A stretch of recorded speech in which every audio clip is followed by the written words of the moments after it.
The Nexus Prime space station floated in the endless void of space like a massive metal bloom, its great petals reaching out to hold ships from a dozen worlds. Each vessel, regardless of its origins, radiated the power and pride of its home civilization.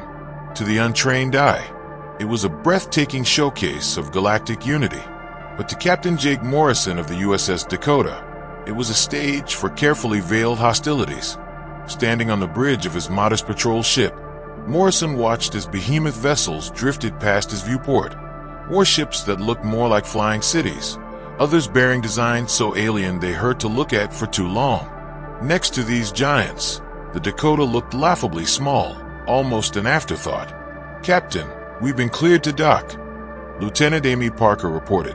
Young, sharp, and ever vigilant, Parker's eyes darted across her screens, alert for the smallest irregularity. "Take us in, Lieutenant." "Slow and steady," Morrison ordered. The captain had attended these council meetings before, but this time something felt off. The usual aggressive probing from other species had intensified lately. Minor incursions into human space, provocative scans, and thinly veiled threats. The Dakota eased into its docking bay. From the vast windows of nearby alien ships, Morrison spotted crews pointing and laughing. A familiar sting of underestimation burned in his gut, but his face remained impassive.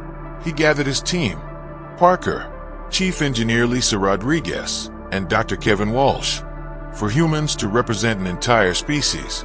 "Remember," Morrison said quietly as they made their way through the station's gleaming corridors, "we're here to observe, report, and not react, no matter what's said."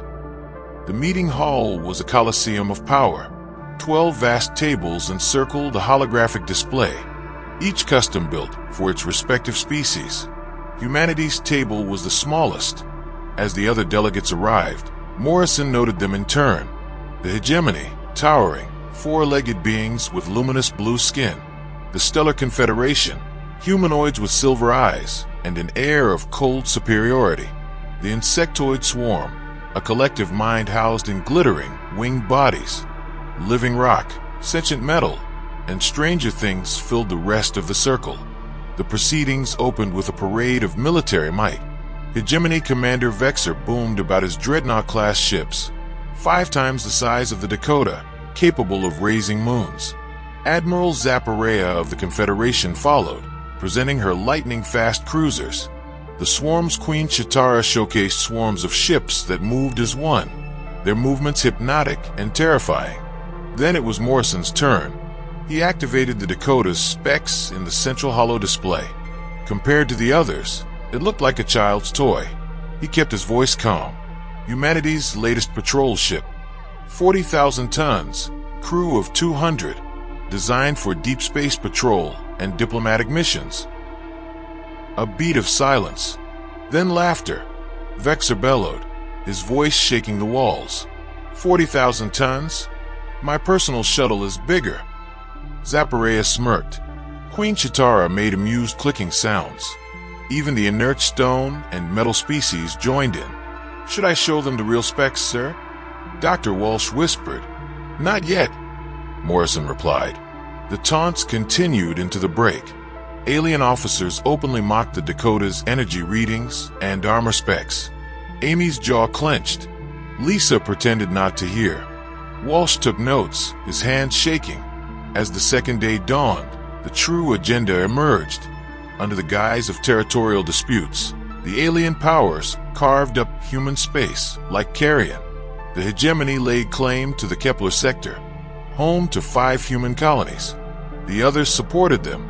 It's already ours, Morrison protested, recognized by council treaty. Treaties can be renegotiated, Vexer sneered. Amy's subtle hand signal caught Morrison's eye. Communications were jammed. The aliens weren't just taking territory. They were cutting humanity off from help. A united front of 12 species. An ultimatum: evacuate within 72 hours or be forcibly removed. As Morrison prepared to leave, he caught sight of alien warships moving into attack formations outside the station. 47 vessels, coordinated, ready. He smiled. They'd made a fatal miscalculation. 72 hours later, the alien fleet descended on the Kepler sector like a storm. Commander Vexer, presiding over the combined forces, found only empty space and civilian traffic. No human military response. Until a single blip appeared on sensors. The USS Dakota? Vexer scoffed. "It's alone." "Yes, sir," his officer confirmed. Zapparea's voice crackled through comms. "Surely they're here to surrender." Morrison appeared on screen, calm and collected. "Commander Vexer, Admiral Zapparea, Queen Chitara, and other honored delegates, I'm here regarding your ultimatum." "There's nothing to discuss," Vexer snapped. "I disagree," Morrison said. "And Dr. Walsh, would you kindly explain our military philosophy?" The scientist stepped into view. "While you build bigger ships, we build smarter weapons. Our ship's specs aren't false. You just didn't understand what you were looking at." As the aliens prepared to fire, the Dakota's energy output skyrocketed. Sensors couldn't comprehend it. Space bent around the small vessel.